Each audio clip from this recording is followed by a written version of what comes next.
자, 떡제조 기능사 식강을 시작하도록 해보겠습니다. 자, 위생안전관리. 떡제조 기능사는 4가지 챕터로 이루어져 있는데요. 세 번째 부분입니다.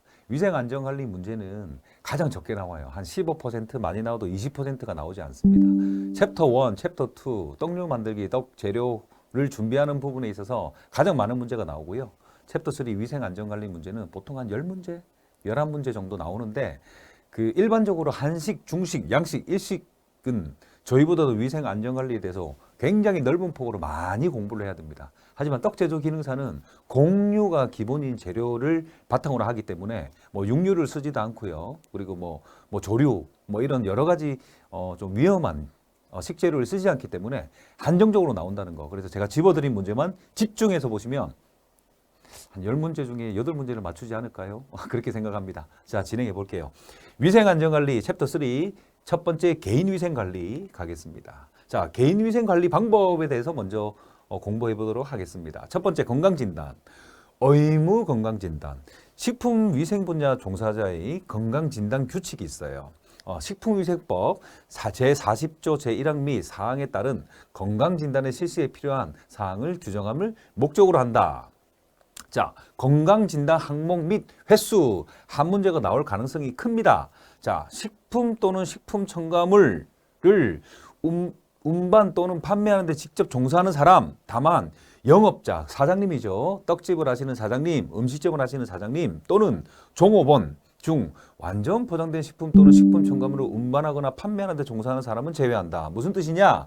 만드는 사람, 조리를 하는 사람은 이 법에 해당이 되지만 그 만들어진 조리를 포장을 하거나 운반하는 사람들은 이거에 해당 사항이 없다는 거예요. 그래서 자, 건강진단 항목 보겠습니다. 첫 번째 장티푸스, 두 번째 폐결핵, 세 번째 전염성 피부질환 등을 건강진단을 합니다. 그래서 1년에 1회 건강진단을 합니다. 이렇게 건강진단을 해서 받는 게 보건증이라는 건데요. 일단 기본적으로 음식점에서 대표님, 사장님이 직접 조리를 하지 않더라도 대표님은 기본적으로 무조건 1년에 1회 받아가지고 증을 발급을 받아야 되고요.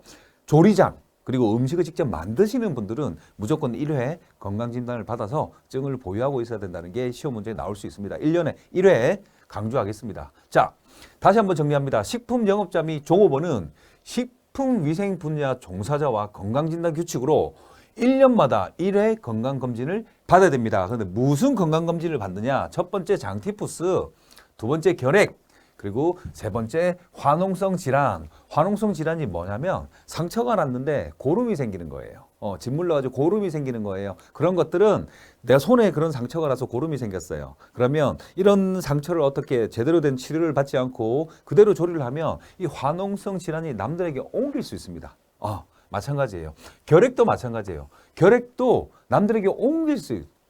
전염이 될 수 있는 가능성이 있는 질환이기 때문에 이런 질환이 없는 것을 확인한 사람에게만 증을 발급해 주는 게 기본입니다. 그래서 건강진단을 받게 되어 있으며 식품업 종사자의 경우 뭘 하냐면 영상의학, 임상병리 검사 항목 2가지만 받아서 요 3가지 부분에 문제가 있는지 없는지를 판단한 다음에 문제가 없으면 유효기간이 찍혀있는 증을 발급해드린다. 그게 문제입니다. 자, 그리고 다음 넘어갈게요. 자, 그러면 식품 영업에 종사하지 못하는 질병. 자, 식품위생법 시행규칙에 의거하여 다음 질병에 걸린 사람은 영업에 종사할 수 없다. 한 문제가 나올 가능성이 큽니다. 첫 번째, 감염병 예상 및 관리에 관한 법률에 따른 제1급 감염병. 나중에 뒤에서 자세히 설명을 드릴 건데요.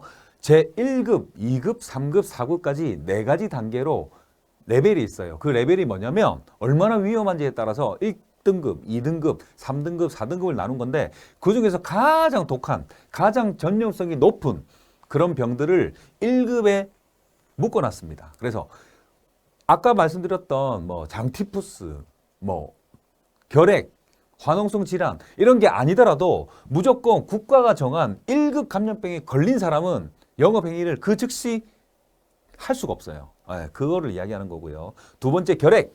결핵도 아까 앞에서 폐결핵이라고 했는데 폐결핵, 결핵 같은 말입니다. 그런데 결핵에 걸리신 분들이 굉장히 많잖아요. 근데 그런 분들이 결핵이 좀 호전이 되고 나았어요. 그래서 의사에게 가서 내가 음식점을 하고 떡집을 하는데 영업을 꼭 해야 되겠다. 그런 분들은 비감염성 결핵인 거를 진단서를 의사 선생님께 받으면 돼요. 의사에게 찾아가서 정확한 절차에 의거해서 진단을 받아서 내가 앓고 있는 결핵은 굉장히 약해서 남들에게 옮을, 남들에게 감염될 역량이 없다라는 게 증명이 되면 되거든요. 그 뜻을 말하는 겁니다. 그래서 감염병, 영업에 절대 종사할 수 없는 첫 번째는 제1급 감염병. 나을 때까지 문 닫아야 됩니다. 나을 때까지 조리장으로 갈 수가 없어요. 나을 때까지 조리를 할 수 없습니다. 남들에게 판매하는 조리는. 두 번째, 결핵.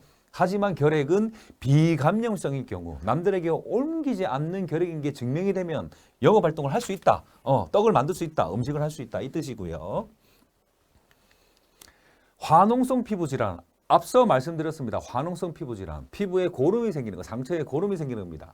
고름이 생기는 화농성 피부면 및 전염의 위험이 있는 피부병에 걸린 분들은 기본적으로 발급이 되지 않습니다. 그래서 화농성 피부 질환이고요. 나중에 화농성 피부 질환은 어떤 바이러스에서 어떤 균에 의해서 생기는지에 대해서도 나중에 뒤에서 배우게 됩니다. 그리고 네 번째, 앞에서 1번, 2번, 3번에 포함되지 않았던 네 번째는 후천성 면역 결핍증, 에이즈 걸리신 분들은 영업 행위에 종사할 수 없습니다. 자, 식품위생행정기구 이런 모든 것들을 정하는 게 어디냐고요? 식품의약품안전처입니다. 그래서 이런 모든 것들을 총괄하고 모든 것들을 다 결정하는 사람 누구냐면 식품의약품안전처장이세요. 처장이라고 외우시면 됩니다. 안전처의 장, 예, 그렇게 기억하시면 되겠습니다. 자, 어렵지 않고요. 이 정도는 기억하셔야 되고요. 한 문제 나옵니다. 자, 두 번째, 이제 개인위생에 대해서 수업해 보겠습니다. 첫 번째, 개인위생이 중요하죠.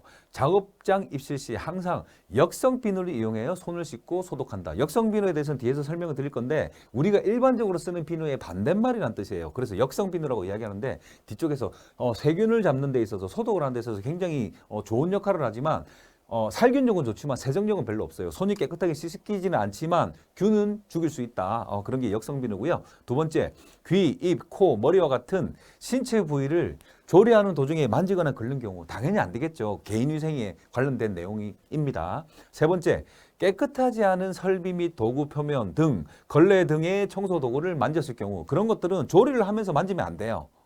걸레나 뭐 이런 것들을 만지면 당연히 안 되겠죠. 네 번째, 청결구역 종사자는 작업을 하는 도중에 수시로 손과 팔에 소독액을 사용하여 소독합니다. 기억하시고요.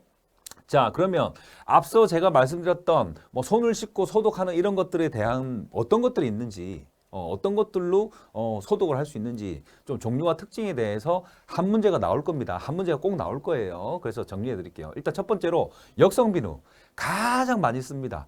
보통 비누와는 반대되는 성질이라고 해서 어떻게 반대되는 성질이라면요. 일반 비누는 살균이 목적이 아니라 세척이 목적이죠. 근데 역성비누는 세척보다는 살균이 목적이에요. 그 뜻입니다. 그래서 역성비누라고 합니다. 그리고 물에 녹기 쉽고 국소 자극작용이 약하고 부식작용이 없고 독성이 낮다. 100배의 희석액을 작업자의 손도 되고요. 역성비누는 잘 보세요. 두 번째, 기구. 우리가 조리에 쓰는 여러 가지 기구들, 그리고 음식을 했던 거를 담는 용기까지도 세척할 수 있어요. 역성비누는. 기억하세요. 우리가 일반 그 세수비누 가지고 뭐 그 도구나 이런 걸 닦지는 않잖아요. 근데 역성비누는 그런 걸 같이 함께 소독할 수 있다. 그리고 보통 비누와 함께 사용하면 혈액의 저하를 가져온다. 별표입니다. 아주 중요합니다. 이런 그 보기 문제가 굉장히 많이 나오거든요. 시험마다 이 문제 이거에 관련된 문제가 나왔어요. 그래서 보통 비누와 함께 사용하면 혈액의 저하를 가져온다. 자기 나름대로 깨끗하게 손을 씻기 위해서 일반 비누 가지고 씻다가 역성 비누를 뿌려가지고 같이 씻는단 말이에요. 의미가 없다. 일반 비누로 깨끗하게 손을 세척한 다음에 역성 비누로 소독을 해준다라고 생각하시면 됩니다. 같이 쓰면 안 돼요. 자, 그리고 또 종류가 또 있습니다. 크레졸, 희소시킨 알칼리에 녹아 알코올에 섞인다. 살균력이 강하고 비교적 독성이 적으므로 1에서 5%의 적은 양으로만 상처에도 소독을 하고 기구의 소독 외에 산포 소독제로 박력 등이 이용된다. 그러면 무슨 뜻일까요? 우리가 앞에서 봤던 역성비누는 간단하게 살균 소독을 하는 건데 크레졸은 어떻게 상처까지도 소독할 수 있다. 상처에 있는 균들도 소독할 수 있다는 뜻이고요. 석탄산, 우리나라에서 가장 오래된 소독약이에요. 그래서 옛부터 소독약으로 사용되고 다른 소독약의 효력을 비교할 때 표준으로 돼 있다. 제가 앞서 1강에서 단맛의 표준이 뭐라고 했죠? 설탕이라고 했습니다. 설탕보다 다냐? 설탕보다 달지 않나? 이렇게 말을 했는데 석탄산이 소독약의 표준이에요. 석탄산보다 소독력이 좋다. 석탄산보다 소독력이 낮다. 이렇게 표현할 수 있습니다. 그래서 강한 단백질 응고에 의하여 부식작용을 나타내기 때문에 세균, 진균의 살균 작용과 함께 조직의 괴사를 일으킨다. 이런 것들이 있고요. 자, 다음 숭홍에 대해서 설명을 드리겠습니다. 그 자극적이고 금속 부식성이 강하고 맹독성 수은 용액입니다. 비금속 기구의 사용, 피부라든지 이런 곳에 사용할 수는 있지만 금속 기구에 사용을 하면 부식성이 생긴다는 건 금속이 녹는다는 거죠. 그래서 피부 소독에는 0.1%의 수용액을 사용하고요. 백색 투명한 결정 또는 가루입니다. 결정이나 가루로 되어 있고요. 맹독이 있으나 살균력이 좋아서 소독제로 쓰이거나 사전술에 쓰인다고 되어 있습니다. 자, 그럼 문제 한번 풀어볼게요. 2019년 기출문제. 제가 시험 칠 때 풀었던 문제입니다. 39번. 다음과 같은 특성을 가진 진인 살균 소독제는 첫 번째, 가용성이면 냄새가 없다. 두 번째, 자극성 및 부식성이 없다. 세 번째, 유기물이 존재하면 살균 효과가 감소된다. 네 번째, 작업자의 손이나 용기 및 기구 소독에 사용한다. 제가 앞에서 분명히 설명을 드렸죠. 답은 4번입니다. 첫 번째 숭홍은 부식성이 있죠. 맞죠? 그리고 역성 비누인 경우에는 유기물이 존재하며 일반 비누랑 함께 쓰거나 어떤 걸리는 것들이 있으면 살균 효과가 감소된다고 말씀드렸고요. 작업자가 손뿐만 아니라 용기뿐만 아니라 작업에 사용하는 기구, 도구들에도 소독을 할 수 있다는 거 분명히 앞에서 말씀드렸습니다. 자, 다음 넘어갈게요. 이제 복장 관리, 어떤 옷을 입고 어떻게 조리를 해야 되는지. 자, 작업에 적합한 복장과 용모를 갖추고 상시 청결을 유지해야 되는 거 당연히 기본이죠. 첫 번째, 머리에 관련된 거. 두 번째, 용모에 관련된 거, 장신구, 손톱을 짧게 깎고 매니큐어나 인조 손톱, 장신구들은 착용 금지한다. 세 번째, 작업복 또는 위생복을 입어야 된다. 일반적인 내용이니까 제가 굳이 열심히 가르쳐드리지 않겠습니다. 읽어보시고요. 네 번째가 중요합니다. 화장실 사용 시 반드시 작업복을 벗고 화장실 전용 신발을 착용해서 화장실을 갔다 온 다음에 손을 씻고 다시 왔던 데 반대쪽으로 갈 때 옷을 벗고 장갑 벗고 신발 갈아 신고 볼일 보고 왔죠? 다시 와서 손 씻고 신발 갈아 신고 작업복 다시 걸치고 들어가야 된다는 거. 복귀해야 된다는 것. 다섯 번째, 각종 작업 시 상황에 맞는 복장 착용 및 장갑을 교체해서 사용해야 된다. 무슨 뜻이냐? 우리가 설거지할 경우가 있고 조리를 하는 경우가 있고 사전 밑준비를 하는 경우가 있는데 그때마다 그냥 같은 고무장갑을 끼고 하면 안 된다는 뜻이에요. 그거는 필수적으로 법에도 나와 있습니다. 그래서 각종 작업 시 상황에 맞는 복장 착용 및 예를 들어서 제가 조리를 하다가 조리에 관련된 재료들이 도착을 했어요. 마트에서 도착을 했어요. 그럼 그걸 또 옮겨야 되잖아요. 그럴 때는 당연히 조리하는 복장을 벗고 장갑을 교체해서 다른 장갑을 끼고 거기에 맞는 장갑을 끼고 일을 해야 된다는 거 시험 문제 나왔습니다. 그래서 제가 한 번 더 강조드리자면 작업 상황에 맞게끔 장갑과 복장을 따로 해야 된다는 거 다시 한 번 더 말씀드립니다. 자, 그 다음 위생복장의 관리사항과 종사자의 손톱, 두발, 장신구 착용 여부를 현장에서 확인합니다. 나름대로 기준이 있어요. 기준이 있어요. 그게 무슨 뜻이냐면 현장에서 매일매일 지켜야 될 기준이 있습니다. 그래서 평가 기준 첫 번째, 조리자는 개인 위생, 두발, 손톱이 청결한 상태를 유지하고 있는지 없는지에 대해서 기준을 잡아서 이런 평가표를 만들어서 맞으면 점수 1번. 그리고 만약 틀린 부분이 있으면 잘못된 부분이 있으면 조리자의 개인 위생 개선이 요구된다 해서 점수를 매길 수 있어요. 긴 머리의 경우 특히 여성분들 머리망을 착용하거나 위생모 바깥쪽으로 나오면 안 되고요. 두 번째, 손톱에 매니큐어를 칠하거나 손톱이 긴 경우 여러분들 시험 치러 가실 때 떡제다 시험 치러 가실 때 이 사항이 그대로 적용이 됩니다. 매니큐어를 바른다든지 손톱을 길게 늘려서 인조 손톱을 붙인다든지 장신구 여러 가지 귀걸이라든지 이런 걸 착용한다든지 아니면 머리가 길어서 삐져 나온다든지 망 안에 들어가 있지 않다든지 이런 것들이 시험 칠 때 떡 제조 기능사 실기시험 칠 때 실제로 감점으로 이어질 수 있고요. 그게 너무 심하면 퇴장을 요청할 수도 있습니다. 시험을 못 보게 할 수도 있습니다. 자, 그다음 질병 및 간염의 우려가 있는 상처가 있는 상태로 아까 제가 손에 고름이 생기는 화농성 질환이라고 말씀드렸죠.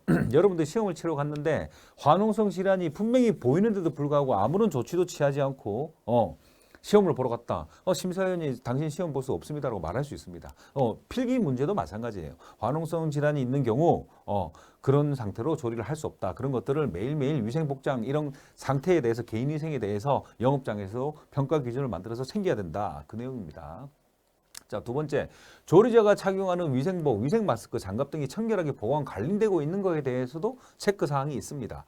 조리자가 사용하는 위생복, 위생마스크, 장갑 등이 청결하지 않고 보관 상태의 개선이 필요할 경우에 점수가 들어가는 거고요. 위생복장 이런 것들이 불결한 경우, 그리고 위생복, 위생화 등이 잘못된 보관으로 인해 조리장에 교차 오염이 우려가 있는 경우, 교차 오염이 뭐냐면 원래 음식 자체는 문제가 없었어요. 하지만 오염된 복장을 착용하고 오염된 장갑을 착용하고 그 오염된 물질이 우리가 만드는 음식으로 옮겨갔을 때, 떡으로 옮겨갔을 때 그걸 말하는 겁니다. 세 번째, 조리자는 위생복을 외출복과 구분하여 착용함. 아까 앞서도 말했다시피 화장실에 볼일을 보러 갈 때도 분명히 조리복을 벗고 일반 복장으로 갈아 신고 신발도 교환을 해서 가야 돼요. 그래서 잘 지켜지지 않죠. 하지만 법으로 이렇게 정해져 있고 시험 문제도 나올 가능성이 있습니다.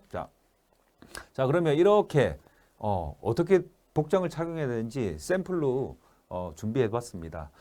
남자분 같은 경우는 저렇게 청결한 두발 및 목장, 머리망, 위생복을 착용하고요. 매일매일 청결하고 건강한 몸 유지해야죠.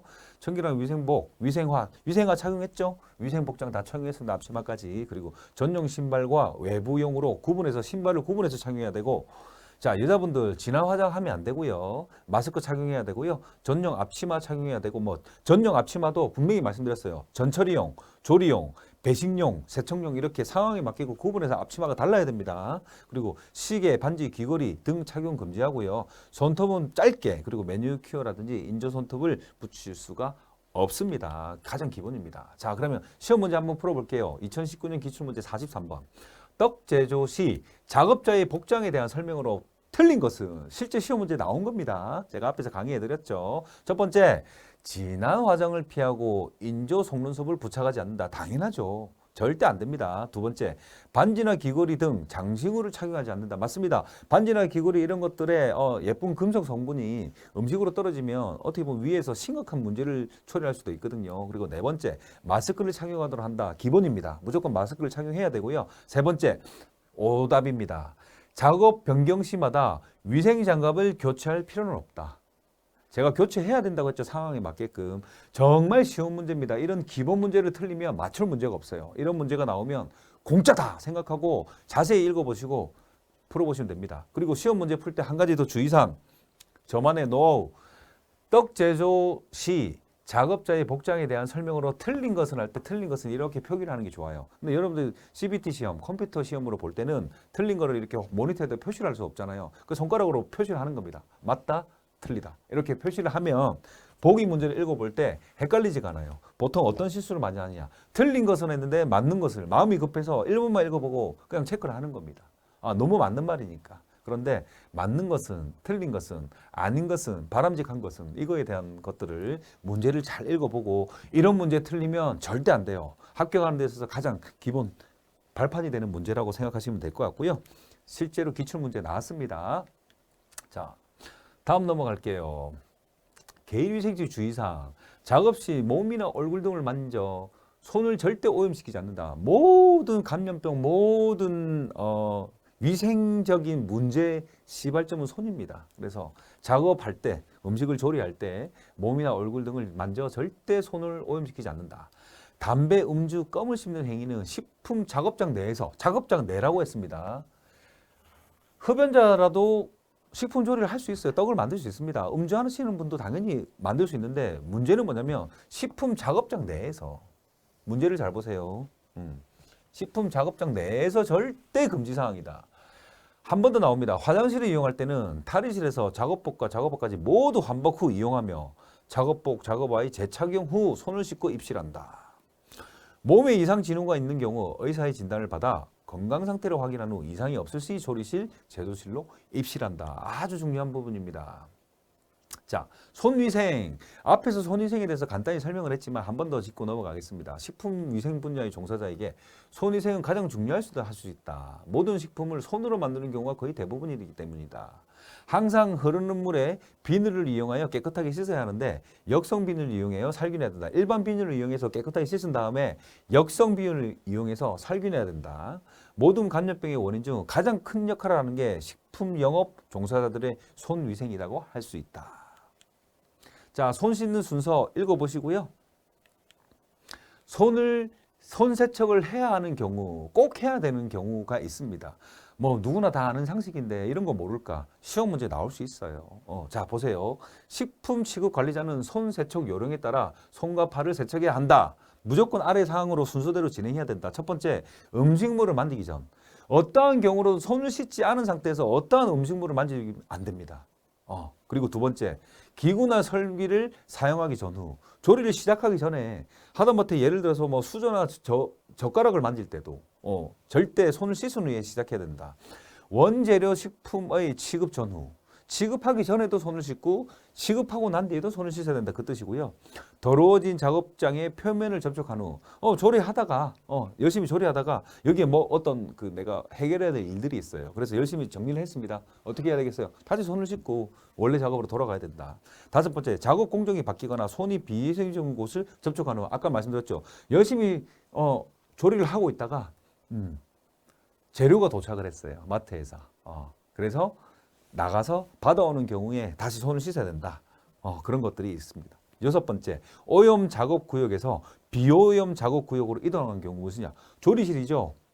제조업에서 조리실과 판매실이나 뭐 식품을 저장하는 창고는 별개로 문을 통해서 구분하도록 되어 있습니다. 그럼 제가 문을 열고 다른 환경으로 나갔어요. 나갔다가 들어오면 일단 문고리부터 시작해서 뭔가를 이렇게 접촉을 했겠죠, 손으로. 당연히 뭐 돈을 받는다든지 아니면 다른 행위를 하고 왔다는 경우에는 무조건 손 세척을 해야 됩니다. 필수 사항입니다. 한 문제가 나올 수 있습니다. 자, 그리고 재채기나 기침을 한 경우, 음식을 열심히 조리하다가 아무 생각 없이 애취했어요. 어떻게 해야 돼요? 손 씻어야 됩니다. 무조건요. 그리고 눈, 코, 입 간지러울 수 있잖아요. 조리하다가 어쩔 수 없이 간지러워서 나도 모르게 만졌어요. 그러면 손을 씻으면 됩니다.